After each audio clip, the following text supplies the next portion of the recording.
Welcome to Big Blend Radio's Art Show, featuring Victoria Chick, a contemporary figurative artist and early 19th and 20th century print collector. Welcome, everyone. It is time to chat with Victoria Chick, and we've been talking a lot about art in our parks, whether they're national parks, state parks, national monuments, historic sites, and we're going to continue that. We have this wonderful publication coming out, which is a retrospective of interviews that we've done with artists in residence in national park units through the National Parks Arts Foundation, and Victoria's podcast on all these different articles that she has done over the years pertaining to the history of arts in parks and the artists in parks is all part of it. And so is this. So we're excited about this. We'll be out in January. And today's show really goes into the real historic art in parks. We've talked about, the artists that have helped, like Thomas Moran and all kinds of people, who have helped actual parks become a park by saving the land. But today we're going to talk about petroglyphs.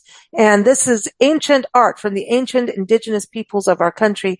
And when you go to national parks and state parks and, even BLM land, Bureau of Land Management, that's what the BLM stands for, then you can see these, especially in the Southwest. You get to see them. So I'm excited about this topic. Victoria, how are you? Oh, well, I'm fine, Lisa, and I'm glad you're excited because I think this is a really interesting topic.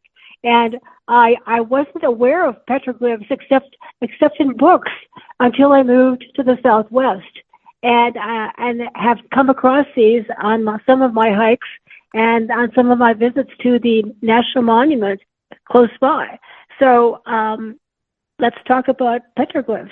Yeah. And everyone, Victoria's got a great article about this as well, which is all part of this retrospective as well. So you can look at the link on in the episode notes here, or just go to nationalparktraveling.com and type in petroglyphs. With this, the petroglyphs date way back, as you say in your articles. These are ancient and definitely in the Southwest. There's so many places you can go, and some of us call them newspapers, like Newspaper Rock in Sequoia National Park. There's a newspaper, I believe it's called the newspaper in Petrified Forest. That is an amazing national park. And right. I'm getting the name wrong. I know I am. Yeah, Petrified Forest National Park, because it's a painted desert too. So those kind of places, you get to see them all throughout the Southwest. But how old are we? It's like 14,000 or years ago. How many years? I mean, this is ancient. Well, they range, I think, from around. If you go to the oldest ones, the really oldest ones, probably 14,000. But people were still doing petroglyphs. It seems to me, even during the Pueblo period, where they in like 19, as it turned the 1,000 turned into. I'm getting confused here. Wait a second, get my numbers straightened out. Anyway, in 1300, and then we're talking about AD now. Okay, we're talking about. So it goes from way what we would call it 14,000 years ago. That would be like Neolithic period. So there would be it would be prehistoric actually, rather than ancient. So ancient is newer than prehistoric. So people have been doing this for a long time, and I suspect that the modern version of leaving a record for anybody to see, comes down to graffiti. It comes down to people making their mark, and for some. What the meaning was back then from the people who did it, we may not know that. We were kind of likely to have a guess about why they did it and what it means. Mm-hmm. Yeah, and it kind of goes like, was it a language? If you think about the Rosetta Stone, right? That was like our first. Here's a tablet of writing, right? And so hieroglyphics and all of that, it kind of all ties in. And even when you think about, the Celtics, we've done that, talked about their Celtic art and how there were symbols and all of that, which I find fascinating. to me, it's like a story or it's like a documentation. But some of it, I go, that is art. It's rock art. I mean, there's designs, there's animals, there's symbols, there's, spiritual symbols. Like, I wonder about, like, are they doing it as astronomy? Are they doing, here's the sun, here's the moon, here's a star, shooting stars. I've seen stuff like that. There's, like, in Petroglyph National Monument in Albuquerque, there's one of a macaw, and back in the day, you got to think where we were at that time. So this is, were they doing it as, I mean, Nancy loves to paint animals. So, like, she would be out there doing, here's, I saw a roadrunner today. What would you do? You'd be going, here's the wild horses, which wouldn't be wild at that point, so, is it documentation? And where does that, it kind of, to me, all of this says, where does documentation and conversation and art, that's the in-betweener. This is where rock art, we just don't know 100% what they were doing, I think. Right. Was it art or all of it? Well, that's a good question. A lot of it depends, I think, where you find all kinds of petroglyphs as opposed to a petroglyph or a couple of petroglyphs, because it seemed to be a communal kind of some place that they would do this, where it might be a ritual while they're doing it. We have no idea of what went on while they were doing it. If as an artist, when I go to draw something, I'm doing it because I'm interested in it, and I'm not doing it necessarily to show it to somebody else. I'm not doing it to leave a message for anyone. So my reasons for doing it today I'm sure are totally different than the reasons that people might have done it back when they did it. And but despite that, when we look at petroglyphs today, we first see it from an artistic standpoint, I think. And then we start questioning, and that's to think, why did they do this one? Well, that's really a great drawing. We understand the drawing. Like you say, you saw one with a macaw. If we go into it deeper, we may realize that macaws were imported. By that time, there was trade going on. So we see birds done back then that we don't see very, they're not native to New Mexico or native to Arizona. So, that's an interesting thing about archaeology. You look deeper and you find out more. And that's one of the things I think makes these places where petroglyphs are common really interesting, and why people seek them out. Yeah, exactly. I think I love to, it's just like going to an art museum or an art gallery, and you're looking at art with your friends and going like, oh, I see this is what this means to me. And the artist could be standing next to him and going, that's not at all what I meant. Or you've got it like dead on, and it doesn't really matter because it's what the artist does what he or she feels. And it's the same for the viewer, right? What they get from it. And some art, you go back to it 10 times a day and you'll one day turn around and go, oh, I see this whole other thing. It just took me a year, no matter how often I looked at it, you'll get something different. Well, I took a group of people to a petroglyph site fairly close to where I live. And it was really interesting because there were probably hundreds of petroglyphs at this site.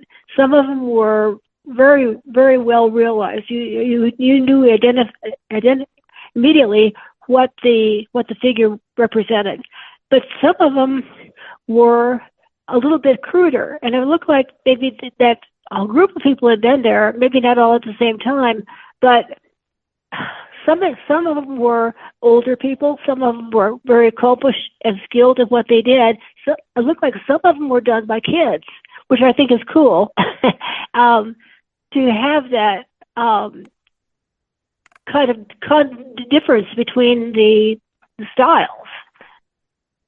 Exactly. Oh, see, that's the other thing, is the different styles. Right. The different artists. The only way they're doing these is the older ones teaching the younger ones.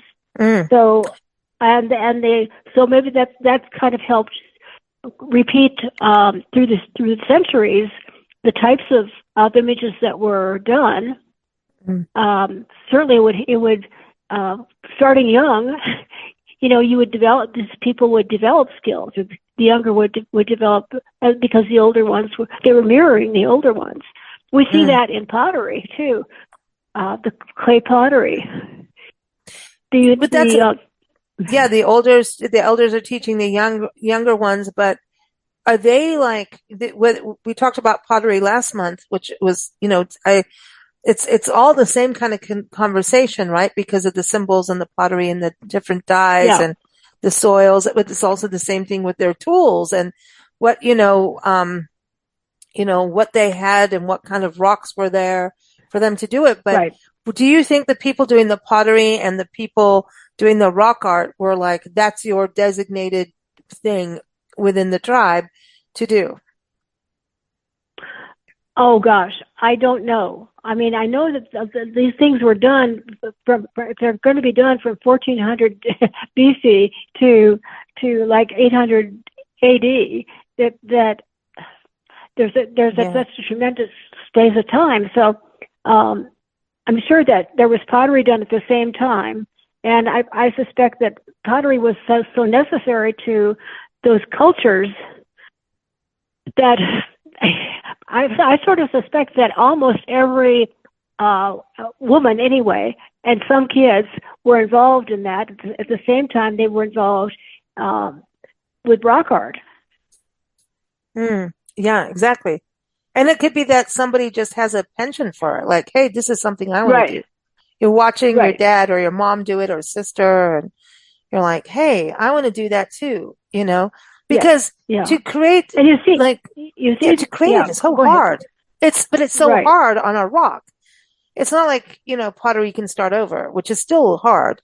But on a rock, like, especially when you have this huge rock, which is like, we were here, we're leaving you our message. It's like a time capsule. This was us, like, 20 years from now, people will be pulling out like 8 tracks and, cassette tapes and what, you know what I mean?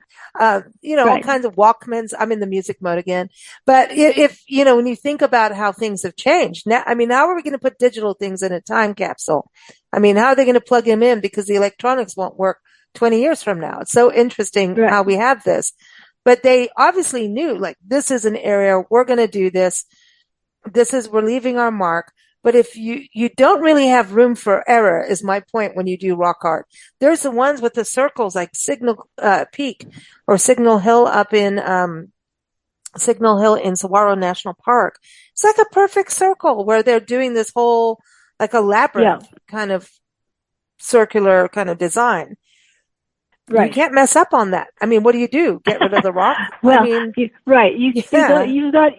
got. They probably had people.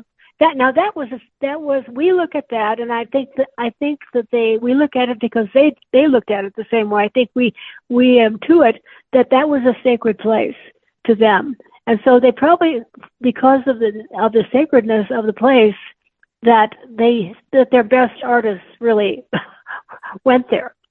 They didn't. I think probably there were designated people in a tribal unit that were assigned because they had skill to do that. Whereas I go to Pony Hill, let's say, down near Deming, and you see every kind of image that you see, and some of them are perfect and some of them aren't. And part of that may be that the rock has disintegrated to a degree. But part of it is that if you aspire to be to be an artist in the, in the 1300, you're going to be out there practicing. You're going to be honing. You're going to be honing your skills. So you can't expect that everything that you see is going to be perfect. See, that's it. I don't think art is perfect. You can't. Could you think, the quest for perfection, I think art is also to make us, you've got to push beyond that. And mistakes are always good. Mistakes, but still, I don't know. The perfection part, I grapple with that. You just said that there's a perfect circle up in that area. Yeah, and that's good. That was that's what the goal was. But we have to. It's not 100%. I haven't measured it. You know what I mean? But it is how the heck did they do that, man? That's some craziness. Doing rock, I've lived in several places in the Southwest, and the rock is a pretty generic term. So, but there's so many different kinds of rocks, and so much has to do with what we're seeing. A lot of it has to do with the way the rocks weather, also, because it gives you two different colors at least. So they chip a design out on the rock, and maybe decades pass, and the outside of that rock is now dark. It's got desert varnish because it's got it's weathered, and there's microbes at work. So and lichen. The design shows up as light, whereas the basic rock shows up as dark.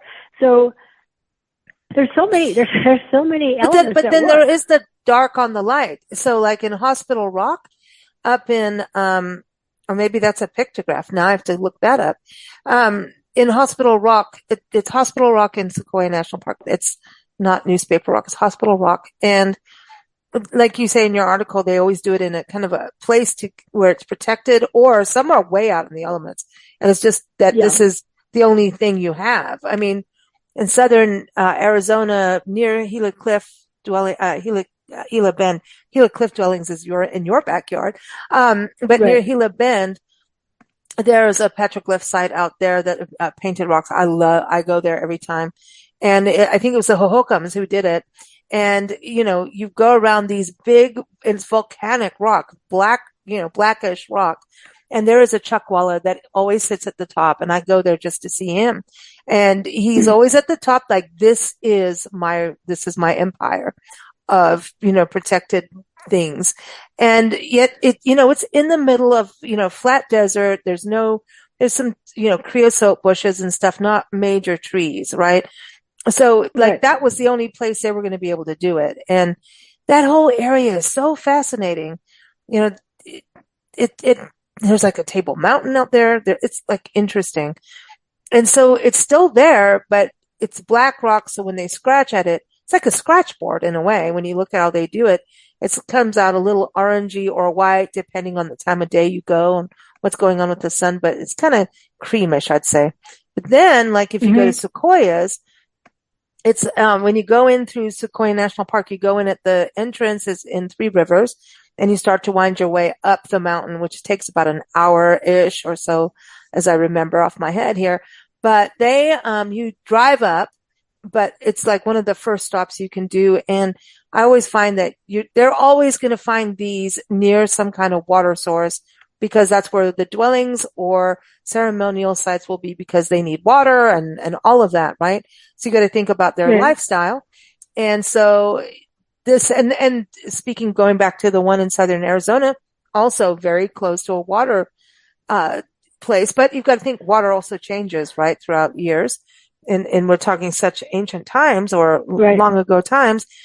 But, Hospital Rock in the Sequoias, this is a whitish granite rock. Don't get me. They have marble rock out there too. And they were using a dye.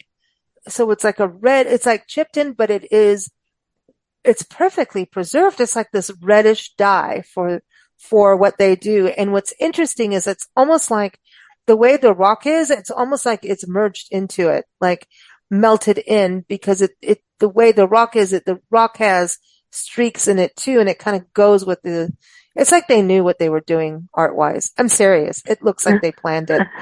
So this is in the which forest did you say it was? Sequoia National Park. Yeah, Hospital Rock. Well, were they possibly making dye, because dye lasts a long time? Were they making dye out of something associated with the sequoias? Yeah, I think that was a dye. There's a dye, and it was called Hospital Rock because this is where people actually stopped and got healthy back in the day. But this is, before these Indians. Okay, so I'm going to read this just real quick off of NPS. It's archaeologists determined that evidence found in the area proves that it was occupied. Approximately 500 Native Americans lived there. It was once occupied by 500, belonging to the Padwisha subgroup of the Monachi, or Western Mono Indians, as far back as 1350 AD. And so you'll see the rock there, and it's an ancient pictograph. See, they're rock paintings. So that's different than the petroglyphs. See, I took us on another rabbit hole. I'm sorry. But there's also bedrock mortars where you can see where they ground things. But I'm trying to find, but they did make a dye. And when you look at this rock, it's kind of like the dye, and it doesn't, but the rock, it just kind of, I don't know, they knew what this is art, Yeah. Okay. Sorry. Yeah. I know. Sure. No, it is. But, people tend to, have to name things, have to define things. And so, we call certain things we call art. We have that little subcategory, and certain things we call advertising, and certain things we call it's high art and low art. We classify things, and when we classify them, we tend to grade them as something more important than something else. And it's not always that simple. To me, I think there's a lot of things that I would call art that other people wouldn't, and some things that I would write off as not being up to my whatever my standard is. Not that my standard is the best thing, but it's my standard. and so it's a tendency. I mean, we have, and it's maybe not always good, but on the other hand, it's how we come up with art museums, for instance, because we try to put the most unusual things, or the most the oldest things, or the newest things. People have a tendency to, what do we call it? Kind of we distinguish between things, and we rate things, and I don't know, if it's a human tendency, probably. Well, now it works. It works. Now we have to do it because of that tendency. We have algorithms and all of this geek stuff that's going on in the world that goes by that and says, you only do this because this works for SEO on a website, because, it needs to be in a little pretty box. Like every musician I interview, they don't want to be labeled as, unless they're a purist in a traditional, music form. It's, which I totally get it. They don't want to be called, oh, you're this or you're that. They're like, it's just a song. I wrote the song. You don't want to be, don't categorize me. Categorized is that. But that's this interesting thing about petroglyphs and pictographs. I think it may have to do with their tools. I mean, it's still, there's the spirals, there's, the animals and things like that. So don't they kind of go hand in hand? And they were making some kind of communication language. Sure. They were doing something. But I mean, we've seen these in other areas too, not just the Southwest. I mean, this is something. It's like you see You see this. You see this. Well, let's go to the Midwest, where we don't see pictographs that I know of, but we do see Indian mounds of dirt that are formed in shapes of animals, and so that and these animals tend to have a spiritual meaning. We believe, for the people that made them. And those animals tend to be abstracted, but we understand what they are. We understand the shape and the movement that's built into them. I think it's very interesting. And we're still doing the same thing. We are still drawing and recording, and we are shaping things that we see. We're putting one thing next to another thing that has a meaning for us. I'm getting way off my track here. I'm talking about petroglyphs, but what you brought up is true, and is an interesting fact that there's such a long, not just a history, but even a prehistory of people, human beings, making effigies or drawing pictures with whatever materials they have. And that was, that's my point with all of this conversation is because I mean, we're just theorizing, right? Because that's all you can do. We weren't there. But you stand there and you were all like, well, what does this mean? What does that mean? And there's some interpretation of what they have, archaeologists and all those specialists have got. Like when you go to a park, some of them really let you know, but I think it is still a form of art and communication. And there is the art of communication. So all art is communication. Truly. And they sparked us to have this conversation where we get to go down different rabbit holes. It's fine. And one day you'll find a whole other kind of different art form when you go down a rabbit hole, It's wonderful. I find it fascinating about what you talked about with the mounds being in shapes of animals. So like in the South, in the Southeast, a lot of those mounds were the actual landfills for the different indigenous people, which is fascinating too. So we've got to look at, and it kind of goes, okay, so there's pictographs, petroglyphs, there's mounds, there's all these different ways, right, of communication, art communication. Let's put that in term, art communication. You and I have done, and Nancy have done these conversations for years and articles and going, okay, well, look at how artists move around the country, just in America. It's like, oh, we're going to move to the Southwest, like where you are. Hey, I'm going to do this because of the lighting and the open skies and the desert, the changing of the colors of the mountains.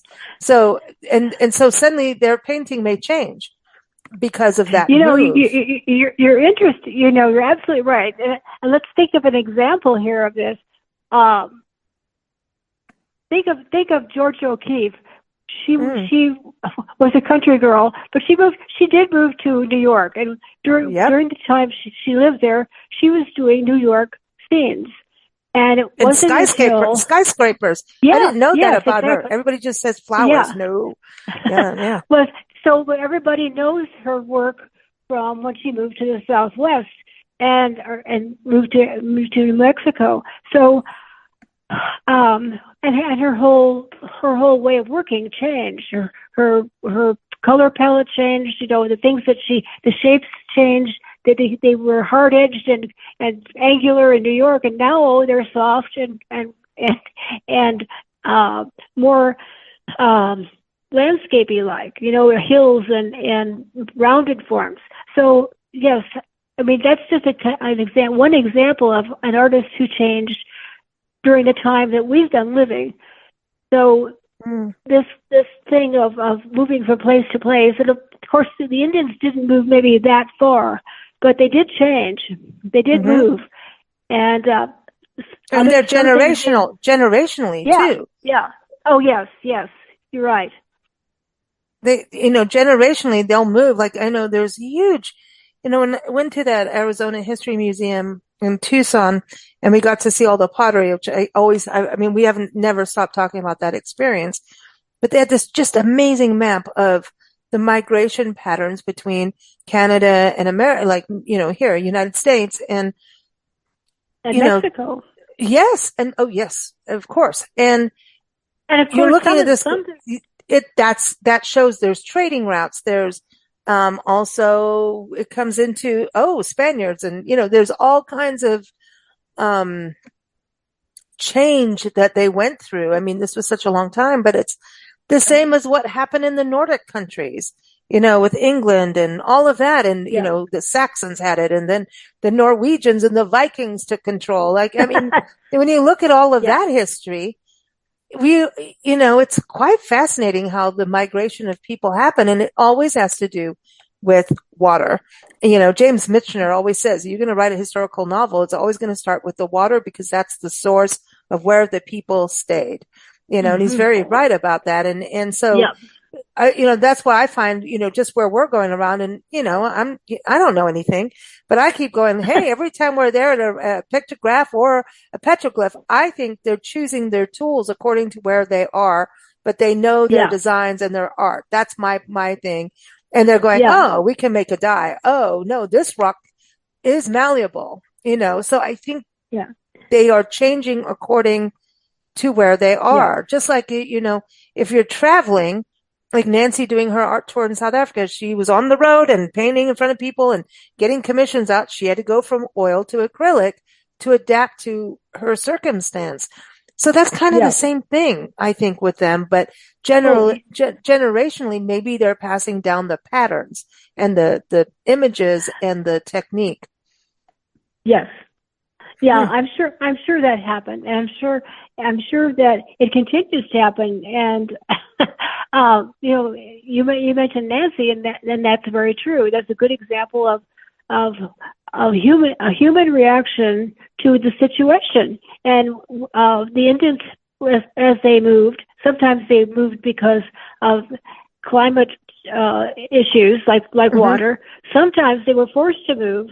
Like in the early 19th century, where they were given designated reservations, or were taken to a completely different part of the country, like from Oklahoma to Florida, and then back. So, it's a great example of the adaptability of the human beings to record what's happening to them. And we talk about early art. We break that down into ancient, and we break it down further into prehistoric. But there was all communication. I mean, there were sub reasons like spiritual reasons. There were sub reasons like maybe hunting. Anyway. So that's true. I guess I'm saying, what it is, what we see. I think we respond to it because we understand it, and if we don't quite understand it, we want to understand it more, and so then we do research. And that's why you have all these great people that do archaeological studies. It's fascinating to me. I mean, I keep going back to pictures and going, I want to know, what was going on. I keep thinking about it, and, it's, you just go, what was going on at that time? And then you start going down rabbit holes, just like this conversation, as we do often, but that's the point of art. Art we should name. Yeah, just call the show Rabbit Hole. Yes. The art rabbit hole. Okay, everybody. We're doing the world of art with Victoria Chick, but now it's, rabbit hole art. Rabbit holes are us. Yes, I know. But this is the beauty of art, is that it keeps giving. And when you go to places like Chaco, right, and there's these ceremonial sites that in themselves are art. Right. How they did these circular, which aren't really dwellings, but sites, these circular kivas, and then there's like right. kivas to live in, and then there's like a little kiva for a fire. I mean, this is kind of interesting to me how this word stretches. How those things intersect with other things miles and miles and miles away. How they're connected. Yes. Yeah, it is amazing. I love it because the ceremonial sites, they talk about, some people's like, oh, it's the connection with the aliens, right? But that's a whole other show. And I'm ready to go there too, but I'll behave. But there's, what's so interesting is how these were about the solstices, right? And here we are on winter with this podcast. So we're on the solstice. Yes. So it's really quite perfect that we're talking about this.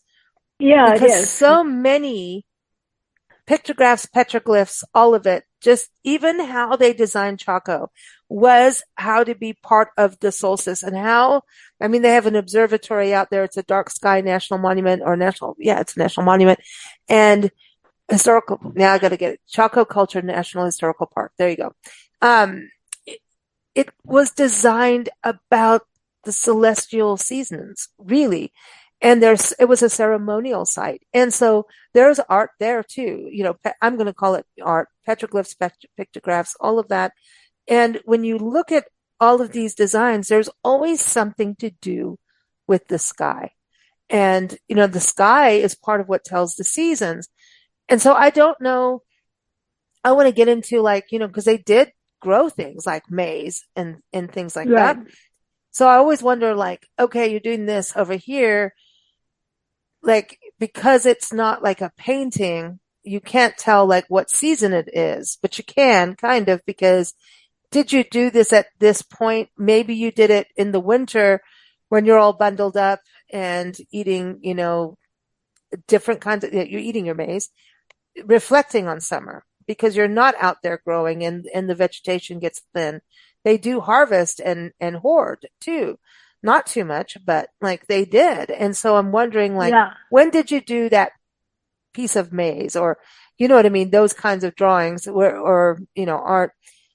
Were you doing it in to represent the season because you're doing it with the solar system and the celestial seasons, but are you doing it with and did you understand you understand the seasons, but how did they know what was happening in that time frame of this is the time when it's going to come, So there are if we could just tap into that, it would be so cool to really get it.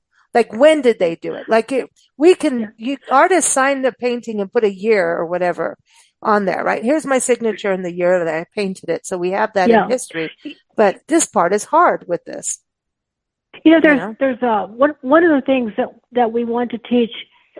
One of the ways we want to teach, I should say, when we finish our museum here in Silver City, is visual learning, and I think what you're saying goes back to that idea. These people, whenever humanity started, they started being observers, and they started even number one. I think their brains were more well developed than we give them credit for, but I'm sure that they, number one, remembered things, remembered us, and remembered sequences of things, and remembered how things happened, and observed the seasonal changes. And I think that they drew on that visual experience and began to record that visual experience sooner than we give them real, credit for. We find a lot of things happen since the world began, but back in and probably a lot of stuff has been erased completely, so we don't know exactly what happened and how people recorded things. But we do know that in the Neolithic time period, that there are many, many examples remaining of wonderful drawings, mostly of animals, sometimes with humans mixed in with the animals. And so I think that art based on visual experience and direct experience was really important to making the progress of making people live well early, and be able to store things, because they knew that now they had a record, a mental record of the bad times would probably come. So they would plan for that. So I mean, I think art is a huge tool, or has been a huge tool in allowing the progress of humanity. Well, also, like if you think about, like, okay, we had the Farmer's Almanac, right? But it was written, but it was also a lot of design in there. So illustration has played a role in if someone doesn't understand a language. And so when you think about the indigenous peoples with the pictographs and the petroglyphs, their language was all oral and their storytelling was mostly oral. And yet, you know, preserving their language right now is a huge deal. Getting, you know, their language, even, you know, put down on paper, the alphabets and everything, the words, and even being recognized in the national, you know, records and congressional records, right? And the National Library, whatever it's called. But it's about documenting it. And, you know, obviously, you know, the tribes got, you know, split up everywhere, and, you know, they didn't want it there the way, you know, us white people came in, right? Did things. And so it's kind of a, you know, this art is in a way is part of their language, I think. And it's just understanding it. And so I don't know. I think it's just so special, and imagery, you know, and obviously there's writing and things like that, but imagery and music help those who do not know how to read that specific language, or if maybe not being able to read at all. So there's a huge power in that, you know, and a huge power in that of making you think, just like with this conversation. It's making us think, like, what about this, man? What about that? And it piques curiosity, and curiosity always leads to creativity somewhere, right? It does. Yes. That's my thing. Yes. That's my rabbit hole, and I'll stick with it. Victoria, I think we're going to have to go on an adventure next time we see you. I know we've tried over and over to see you, and our plans keep always changing. But when Nancy and I come and see you and Mike next time, let's go on a rock art hunt. Okay, we'll go do pictographs and things like that, as well as Silver City, New Mexico. Everyone, just an amazing art community, amazing murals all over town, art galleries, all kinds of events.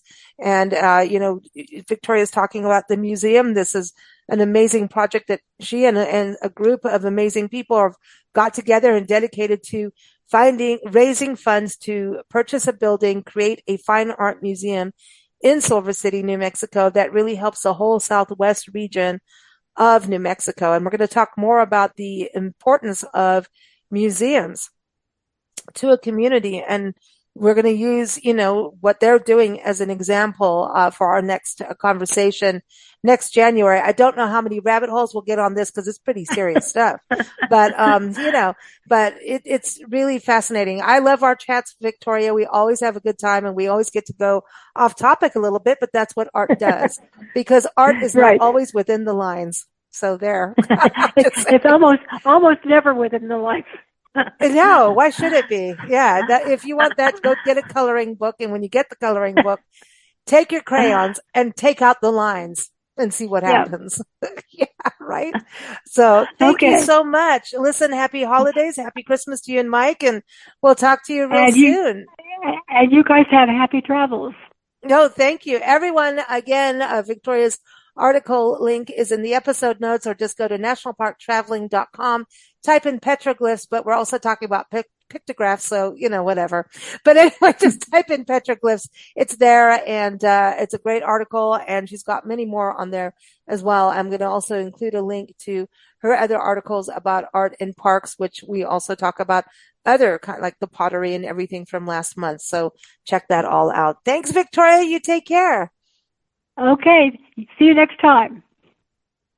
Thank you for listening to Big Blend Radio. You can view Victoria Chick's artwork at victoriachick.com. Keep up with us at bigblendradio.com.